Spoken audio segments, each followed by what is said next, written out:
Ang Mount Shasta ay isang bundok na matatagpuan sa state ng California sa Amerika na nababalot ng iba't ibang misteryo, kwento at mga alamat. Karamihan sa mga kwento at alamat ay nagmula pa sa mga Native Americans na unang nanirahan sa USA. Ang pinakasikat na misteryo ay tungkol sa nakatagong lungsod na tinatawag na Telos na nasa paanan ng bundok ng Mount Shasta. Tinawag itong City of Light para sa mga Lemurians dahil ang Lemuria ay sinasabing kontinente na lumubog sa Indian Ocean ayon sa zoologist na si Philip Sclater noong 1864.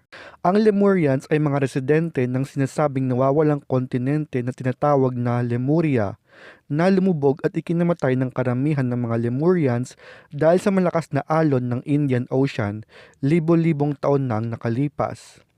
Ang mga Lemurians na pinaniniwalaang nakaligtas sa sakuna ay sinasabing naninirahan ngayon sa siyudad ng Telos sa Mount Shasta sa California, parte ng USA.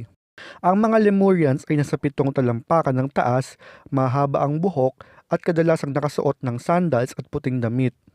Noong February 12, 2020, nag-viral ang larawan na ito ng Mount Shasta dahil sa kakaibang uri ng ulap na nagliliwanag sa itaas ng bundok na may kakaibang hugis.